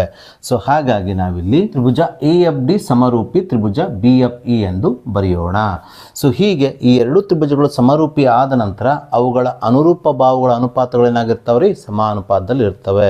ಸೊ ನಾವು ಪ್ರಶ್ನೆಯಲ್ಲಿ ನೀಡಿರುವ ಈ ಅಂಶವನ್ನು ಸಾಧಿಸಬೇಕಾದ್ರೆ ನಾವು ಈ ಎರಡು ಸಮರೂಪಿ ತ್ರಿಭುಜಗಳ ಅನುರೂಪ ಬಾಹುಗಳ ಅನುಪಾತಗಳನ್ನು ಸಮಾನುಪಾತದಲ್ಲಿ ಬರೆಯಬೇಕಾಗ್ತದೆ. ಸೊ ಹಾಗಾಗಿ ನಾವಿಲ್ಲಿ ಇವೆರಡು ತ್ರಿಭುಜಗಳು ಸಮರೂಪಿ ಆಗಿದ್ದರಿಂದ ಇವೆರಡು ತ್ರಿಭುಜಗಳ ಅನುರೂಪ ಬಾಹುಗಳನ್ನು ಸಮಾನುಪಾತದಲ್ಲಿ ಬರೆಯೋಣ. ಸೊ ತ್ರಿಭುಜ AFDಯ DF ಬಾಹು ತ್ರಿಭುಜ BFEಯ FB ಬಾಹುವಿಗೆ ಅನುರೂಪವಾಗಿರೋದ್ರಿಂದ ಇವೆರಡು ಬಾಹುಗಳ ಅನುಪಾತ ಅಂದರೆ DF ಭಾಗಿಸು FB ಇಸ್ ಈಕ್ವಲ್ಸ್ ಟು ತ್ರಿಭುಜ AFDಯ FA ಬಾಹುವು ತ್ರಿಭುಜ BFEಯ EF ಬಾಹುವಿಗೆ ಅನುರೂಪವಾಗಿರೋದ್ರಿಂದ ಇವೆರಡು ಬಾಹುಗಳ ಅನುಪಾತವನ್ನು ನಾವಿಲ್ಲಿ ಬರೆದಾಗ ಇದು DF ಭಾಗಿಸು FB is equals to FA ಭಾಗಿಸು EF ಆಗುತ್ತದೆ. ಸೊ ಇದನ್ನು ನಾವೀಗ ಓರೆ ಗುಣಾಕಾರ ಮಾಡಿ ಸಂಕ್ಷೇಪಿಸಿದಾಗ ಇದರ ಮುಂದಿನ ಹಂತವು DF into EF is equals to FA into FA ಆಗುತ್ತದೆ. ಅಂದರೆ ಈ ಬಲಭಾಗದ ಛೇದದಲ್ಲಿರುವ EF ಅನ್ನು ಓರೆ ಗುಣಾಕಾರ ಮಾಡಿ ಎಡಭಾಗಕ್ಕೆ ತಂದಾಗ ಇದು ಅಂಶದಲ್ಲಿರುವ DFಗೆ ಗುಣಿಸಲ್ಪಟ್ಟು ಎಡಭಾಗವು ಇಲ್ಲಿ DF ಗುಣಿಸು EF ಆಗುತ್ತದೆ ಈಸ್ ಈಕ್ವಲ್ಸ್ ಟು ಎಡಭಾಗದ ಛೇದದಲ್ಲಿರುವ FBಯನ್ನು ಓರೆ ಗುಣಾಕಾರ ಮಾಡಿ ಬಲಭಾಗಕ್ಕೆ ಒಯ್ದಾಗ ಇದು ಅಂಶದಲ್ಲಿರುವ FAಗೆ ಗುಣಿಸಲ್ಪಟ್ಟು ಬಲಭಾಗವು ಇಲ್ಲಿ FB ಗುಣಿಸು FA ಆಗುತ್ತದೆ. ಸೊ ಹಾಗಾಗಿ ಇದರ ಮುಂದಿನ ಹಂತವು ಈ DF ಗುಣಿಸು EF is equals to FB ಗುಣಿಸು FA ಆಗುತ್ತದೆ. ಇದನ್ನೇ ನಾವು ಪ್ರಶ್ನೆಯಲ್ಲಿ ಸಾಧಿಸಬೇಕಿತ್ತು. ಹೀಗೆ ನಾವು ಈ ಪ್ರಶ್ನೆಯನ್ನು ಸಾಧಿಸಬೇಕು. ಸೊ ಹಾಗೆ ನಾವೀಗ ಈ ವರ್ಷದ ಮಾಡೆಲ್ ಕ್ವಶನ್ ಪೇಪರ್ 3ರಲ್ಲಿರುವಂಥ ಒಂದು 3 ಮಾರ್ಕ್ಸಿನ ಇಂಪಾರ್ಟೆಂಟ್ ಪ್ರಶ್ನೆಯನ್ನು ತೆಗೆದುಕೊಳ್ಳೋಣ. ಪ್ರಶ್ನೆ ಈ ರೀತಿಯಾಗಿದೆ. PQR ಒಂದು ಸಮದ್ವಿಬಾಹು ತ್ರಿಭುಜ ಮತ್ತು PQ is equal to PR ಆಗಿದೆ. ಕೋನ Pಯ ಕೋನಾರ್ಧಕ ರೇಖೆಯು QR ಬಾಹುವನ್ನು O ಬಿಂದುವಿನಲ್ಲಿ ಸಂಧಿಸುತ್ತದೆ. ಹಾಗಾದರೆ OQ ಭಾಗಿಸು OR ಇಸ್ ಈಕ್ವಲ್ ಟು 1 ಎಂದು ಸಾಧಿಸಿ ಅಂದ್ಕೊಂಡು ಪ್ರಶ್ನೆಯನ್ನು ಕೊಟ್ಟಿದ್ದಾರೆ. ಆದರೆ ಈ ಪ್ರಶ್ನೆಗೆ ಸಂಬಂಧಿಸಿದಂಥ ಯಾವುದೇ ಚಿತ್ರವನ್ನು ನಮಗೆ ನೀಡಿಲ್ಲ. ಹಾಗಾಗಿ ನಾವು ಪ್ರಶ್ನೆಯಲ್ಲಿ ನೀಡಿರುವ ದತ್ತಾಂಶವನ್ನು ಬಳಸಿಕೊಂಡು ಒಂದು ತ್ರಿಭುಜ PQR ಅನ್ನು ರಚಿಸಿಕೊಂಡು ಅದರ ಆಧಾರದ ಮೇಲೆ ಇದನ್ನು ಸಾಧಿಸಬೇಕು. ಅಂದರೆ OQ ಭಾಗಿಸು OR ಇಸ್ ಈಕ್ವಲ್ ಟು 1 ಎಂಬುದನ್ನು ಸಾಧಿಸಬೇಕು. ಸೊ ಪ್ರಶ್ನೆಯಲ್ಲಿ ನೀಡಿದ ಹಾಗೆ ನಾವಿಲ್ಲಿ PQR ಸಮದ್ವಿಬಾಹು ತ್ರಿಭುಜವನ್ನು ರಚನೆ ಮಾಡಿಕೊಳ್ಳೋಣ. ಇಲ್ಲಿ PQRನಲ್ಲಿ PQ ಸಮ PR ಅಂತ ಕೊಟ್ಟಿದ್ದಾರೆ. ಹಾಗಾಗಿ PQ ಮತ್ತು PR ಬಾಹುಗಳು ಇಲ್ಲಿ ಸಮನಾಗಿದೆ. ಅದೇ ರೀತಿ ಕೋನ Pಯ ಕೋನಾರ್ಧಕ ರೇಖೆಯು QR ಬಾಹುವನ್ನು O ಬಿಂದುವಿನಲ್ಲಿ ಸಂಧಿಸ್ತದೆ ಅಂತ ಕೊಟ್ಟಿದ್ದಾರೆ. ಹಾಗಾಗಿ ಕೋನ Pಯ ಕೋನಾರ್ಧಕ ರೇಖೆಯನ್ನು ನಾವೀಗ ಎಳೆಯೋಣ. ಇದು QR ಬಾಹುವನ್ನು ಸಂಧಿಸಿದ ಒಂದು ಬಿಂದುವನ್ನು ನಾವು O ಅಂತ ಹೆಸರಿಸೋಣ. ಸೊ ನಾವೀಗ ಈ ಚಿತ್ರದಲ್ಲಿ 3 ತ್ರಿಭುಜಗಳನ್ನು ಕಾಣಬಹುದು. POQ, POR, ಅದೇ ರೀತಿ PQR.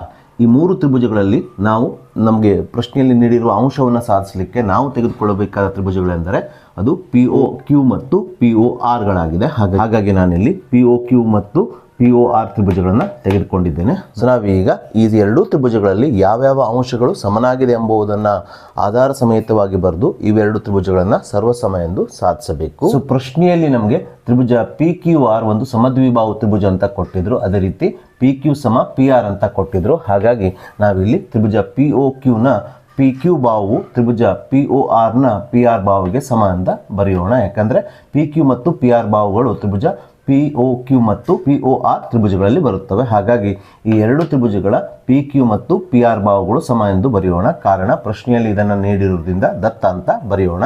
ಅದೇ ರೀತಿ ಈ ಎರಡೂ ತ್ರಿಭುಜಗಳಲ್ಲಿ ಒಂದು ಬಾಹು ಸಾಮಾನ್ಯವಾಗಿದೆ, ಅದು OP ಆಗಿದೆ. ಈ OP ಬಾಹು ತ್ರಿಭುಜ POQ ನಲ್ಲೂ ಇದೆ, ಅದೇ ರೀತಿ POR ನಲ್ಲೂ ಇರೋದ್ರಿಂದ OP ಈ ಅಳತೆ ಈ ಎರಡೂ ತ್ರಿಭುಜಗಳಲ್ಲಿ ಒಂದೇ ಆಗಿರುತ್ತದೆ. ಹಾಗಾಗಿ ಇಲ್ಲಿ OP = OP, ಯಾಕಂದರೆ ಈ OP ಬಾಹು ಈ ಎರಡೂ ತ್ರಿಭುಜಗಳಲ್ಲಿ ಸಾಮಾನ್ಯ ಬಾಹು ಅಂತ ಬರೆಯೋಣ. ಸೊ ಹಾಗೆ ಪ್ರಶ್ನೆಯಲ್ಲಿ ನಮಗೆ ಕೋನ P ಯ ಕೋನಾರ್ಧಕ ರೇಖೆ OP ಅಂತ ಕೊಟ್ಟಿದ್ದಾರೆ. ಸೊ ಹಾಗಾಗಿ ಈ ಕೋನಾರ್ಧಕ ರೇಖೆ OP ಕೋನ P ಅನ್ನು ಎರಡು ಸಮನಾದ ಕೋನಗಳಾಗಿ ವಿಭಾಗಿಸ್ತದೆ. ಯಾಕಂದರೆ ಯಾವುದೇ ಒಂದು ಕೋನಾರ್ಧಕ ರೇಖೆಯು ಒಂದು ಕೋನವನ್ನು ಎರಡು ಸಮನಾದ ಭಾಗಗಳಾಗಿ ಮಾಡುತ್ತದೆ.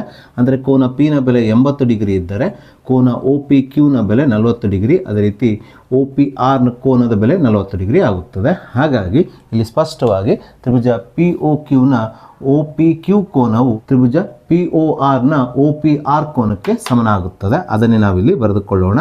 OPQ ಕೋನ = OPR ಕೋನ ಎಂದು. ಕಾರಣ OPಯು ಇಲ್ಲಿ ಕೋನಾರ್ಧಕ ರೇಖೆ ಅಂತ ಬರೆಯೋಣ. ಸೊ ಹೀಗೆ ತ್ರಿಭುಜ POQ ಮತ್ತು ತ್ರಿಭುಜ POR ಗಳ ಎರಡು ಅನುರೂಪ ಬಾಹುಗಳ ಜೋಡಿಗಳು ಸಮನಾಗಿದ್ದು ಒಂದು ಅನುರೂಪ ಕೋನಗಳ ಜೋಡಿಗಳು ಸಮನಾಗಿರೋದ್ರಿಂದ ಬಾಹು ಕೋನ ಬಾಹು ಸರ್ವಸಮ್ಮತಿಯ ಸಿದ್ಧಾಂತದ ಪ್ರಕಾರ ಇವೆರಡು ತ್ರಿಭುಜಗಳು ಏನಾಗ್ತವೆ ಅಂದರೆ ಸರ್ವಸಮ ತ್ರಿಭುಜಗಳಾಗ್ತವೆ. ಸೊ ಆದ್ದರಿಂದ ನಾನು ಇಲ್ಲಿ ತ್ರಿಭುಜ POQ ಸರ್ವಸಮ ತ್ರಿಭುಜ POR ಅಂತ ಬರೆದುಕೊಂಡಿದ್ದೇನೆ. ಕಾರಣ ಬಾಹು ಕೋನ ಬಾಹು ಸರ್ವಸಮ್ಮತಿಯ ಸಿದ್ಧಾಂತ ಅಂತ ಬರೆಯಬೇಕು. ಸೊ ಹೀಗೆ ಈ ಎರಡೂ ತ್ರಿಭುಜಗಳನ್ನು ಸರ್ವಸಮ ಅಂತ ಪ್ರೂವ್ ಮಾಡಬೇಕಾದ್ರೆ ಈ ಎರಡೂ ತ್ರಿಭುಜಗಳ ಮೂರು ಅನುರೂಪ ಅಂಶಗಳು ಸಮನಾಗಿರಬೇಕಿತ್ತು. ಇವು ಸಮನಾಗಿದ್ದ ಕಾರಣದಿಂದ ಇವೆರಡು ತ್ರಿಭುಜಗಳು ಏನಾಗಿದ್ವು ಸರ್ವಸಮ ತ್ರಿಭುಜಗಳಾದವು. ಸೊ ಎರಡು ತ್ರಿಭುಜಗಳು ಸರ್ವಸಮ ಆದ ನಂತರ ಉಳಿದ ಮೂರು ಅಂಶಗಳು ಏನಾಗುತ್ತವೆ ಅಂದರೆ ತನ್ನಂತಾನೆ ಸಮನಾಗ್ತವೆ. ಹಾಗಾಗಿ ಈ ತ್ರಿಭುಜ POQ ಮತ್ತು POR ಗಳಲ್ಲಿ ಉಳಿದ ಮೂರು ಅಂಶಗಳಲ್ಲಿ ಒಂದು ಅಂಶ ಅಂದರೆ ಅದು ತ್ರಿಭುಜ POQ ನ OQ ಬಾಹು, ಅದೇ ರೀತಿ ತ್ರಿಭುಜ POR ನ OR ಬಾಹು. ಸೊ ಇವೆರಡು ಬಾಹುಗಳು ಏನಾಗ್ತವೆ ಅಂದರೆ ಸಮನಾಗ್ತವೆ. ಕಾರಣ ಇವೆರಡು ತ್ರಿಭುಜಗಳು ಏನಾಗಿದಾವೆ ಅಂದರೆ ಸರ್ವಸಮ ತ್ರಿಭುಜಗಳಾಗಿದ್ದಾವೆ. ಸೊ ನಾನೀಗ ಈ ಸಮೀಕರಣದ ಎರಡೂ ಬದಿಗೆ OR ಇಂದ ಭಾಗಿಸ್ತೇನೆ. ಯಾಕಂದರೆ ನಮಗೆ ಬಲಭಾಗದಲ್ಲಿ 1 ಬೇಕು, ಇಲ್ಲಿ ಎಡಭಾಗದ ಛೇದದಲ್ಲಿ OR ಬೇಕು. ಹಾಗಾಗಿ ಈ ಸಮೀಕರಣದ ಎರಡೂ ಬದಿಗೆ ನಾನು OR ಇಂದ ಭಾಗಿಸ್ತೇನೆ. OR ಇಂದ ಭಾಗಿಸಿದಾಗ ಎಡಭಾಗವು OQ ಭಾಗಿಸು OR ಆಗುತ್ತದೆ. ಇದು ನಮಗೆ ಈ ಪ್ರಶ್ನೆಯಲ್ಲಿ ಸಾಧಿಸಬೇಕಾದ ಅಂಶದ ಎಡಭಾಗದಲ್ಲೇ ಇದೆ. ಸೊ = OR ಭಾಗಿಸು ಬಲಭಾಗದಲ್ಲೂ ಸಹ ನಾವು OR ಇಂದ ಭಾಗಿಸಬೇಕು. OR ದಿಂದ ಭಾಗಿಸಿದಾಗ ಬಲಭಾಗವು OR ಭಾಗಿಸು OR ಆಗುತ್ತದೆ. ಸೊ ಮುಂದಿನ ಹಂತದಲ್ಲಿ OQ ಭಾಗಿಸು OR ಅನ್ನು ಎಡಭಾಗದಲ್ಲಿ ಇದ್ದಾಗೆ ಬರೆದುಕೊಳ್ಳೋಣ. ಯಾಕಂದರೆ ನಮಗೆ ಪ್ರಶ್ನೆಯಲ್ಲಿ ಸಾಧಿಸಬೇಕಾದ ಅಂಶದ ಎಡಭಾಗದಲ್ಲಿ OQ ಭಾಗಿಸು OR ಇದೆ, = ಬಲಭಾಗದಲ್ಲಿ OR ಭಾಗಿಸು OR ಅಂತ ಇದೆ. ಇದನ್ನು ಛೇದ ಹೊಡೆದಾಗ ಏನು ಉಳಿಯುತ್ತದೆ? 1 ಮಾತ್ರ ಉಳಿಯುತ್ತದೆ. ಇದೇ ನಮಗೆ ಪ್ರಶ್ನೆಯಲ್ಲಿ ಸಾಧಿಸಬೇಕಾದ ಸಮೀಕರಣದ ಬಲಭಾಗದಲ್ಲಿ ಬೇಕಿತ್ತು. ಸೊ ಹೀಗೆ ನಾವು ಪ್ರಶ್ನೆಯಲ್ಲಿ ಸಾಧಿಸಲಿಕ್ಕೆ ಹೇಳಿರುವ ಅಂಶವಾದ OQ ಭಾಗಿಸು OR = 1 ಅನ್ನು ಸಾಧಿಸಬೇಕು.